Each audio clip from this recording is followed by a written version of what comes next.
Residents of the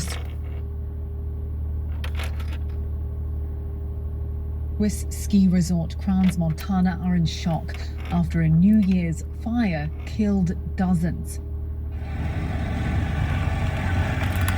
Now, a convoy of vans are waved through police tape to retrieve the dead. More than 100 people are injured, most of them severely. Officials say the burns the mostly young partygoers suffered was so severe that identifying the dead could take days. Et puis il y a tout le processus, et je crois qu'il ne faut pas le sous-estimer, d'identification. Swiss federal president Guy Parmelin saying on a visit to the resort that efforts will be made to identify victims as efficiently as possible, calling the fire one of the worst tragedies in Switzerland's history. Reuters correspondent Emma Farge is there. What we know is mostly from witnesses and social media footage. The pictures on social media, some of which witnesses are starting to confirm, show sparkler candles in champagne bottles being carried through the bar. That caused the ceiling to catch fire. That spread very, very quickly throughout the bar and actually then caused some sort of explosion. Now, Swiss authorities are ruling out any sort of attack. This is being treated as an accident right now, but in a closed space with lots of people, apparently flammable materials, including wood, possibly other soft materials. This fire spread very, very quickly. Within minutes, we had a catastrophe where people were panicking and trying to get out. The identities have not been officially released from Swiss officials. We know that they're young people, also from social media footage. They have pictures of people, and these are baby faces.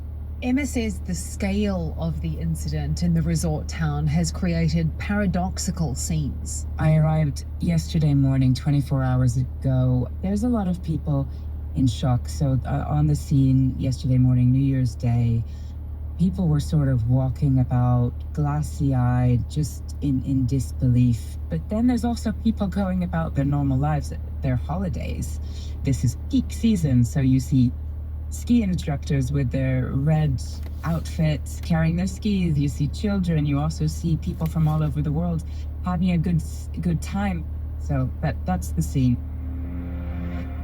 Russia and Ukraine have traded accusations of deadly attacks on New Year's Day, with Moscow reporting a deadly strike on a hotel in territory it occupies in southern Ukraine, while Kyiv said there had been another broad attack on its power supplies. And a new twist in the back and forth over another allegation from earlier in the week that Ukraine tried to attack Russian President Vladimir Putin's residence. Moscow says it has evidence which it will give to Washington. A senior Russian military chief handing over what he says is part of a Ukrainian drone to a US military attaché, saying it contains data proving the drone was targeting Putin's house. Ukraine and Western countries have disputed Russia's account of the alleged attempted strike. Russia previously said it plans to review its negotiating stance with the US on ending the war in Ukraine as a result of the alleged attack. But with the negotiations up in the air, Russia appears to be asking Washington for a favor. Moscow has made a formal diplomatic request for the US to stop its pursuit of an oil tanker in the Atlantic Ocean. That's according to a New York Times report. The tanker was headed to Venezuela when the US Coast Guard gave chase, a chase which almost 2 weeks later is still ongoing.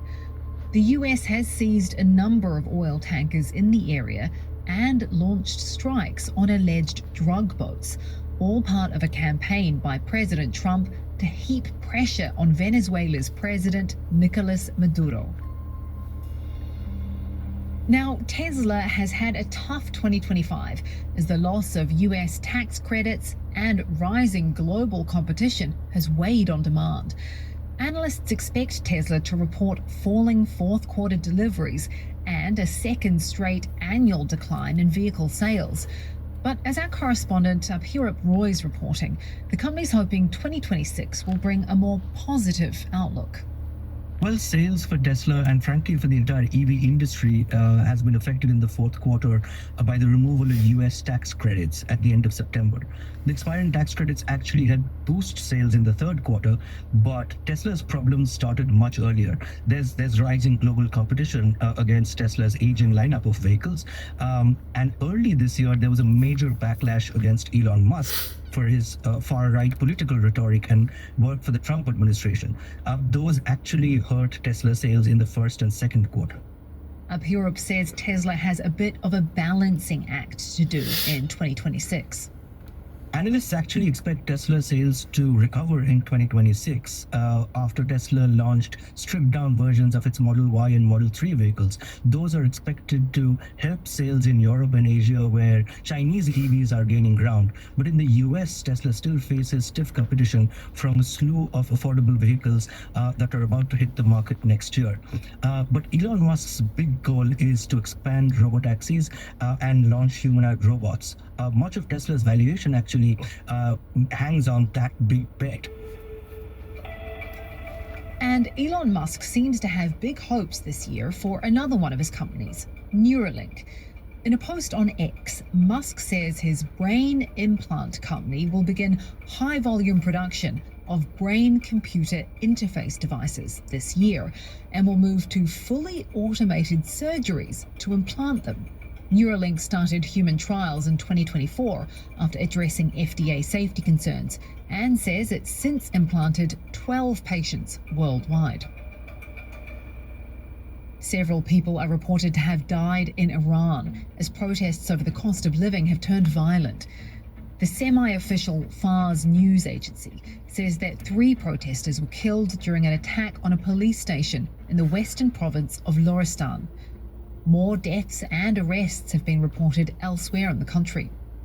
Iran's clerical rulers are grappling with Western sanctions that have battered an economy already reeling from more than 40% inflation. Authorities are offering talks, but security forces remain on high alert. A so-called condom tax has come into effect in China. Really, it's a 13% tax increase on all contraceptives and is part of a wider effort by Beijing to encourage people to have more babies. China's declining birth rates were spurred on by the one-child policy, which ended in 2015, which means there are fewer women to have babies in the first place. Farah Master in Hong Kong has more.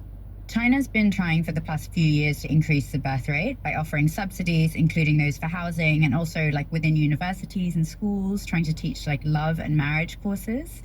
So this year, they're really trying to make childcare cheaper. So they're trying to make preschools free and much of middle school, high school. They're trying to ensure that the cost of childcare is as low as possible. This is also happening at the same time that they're trying to make the cost of birth as low as possible, like making the costs of childbirth, including checkups, fully reimbursable on insurance. It's a big hindrance for many people just because it's so expensive.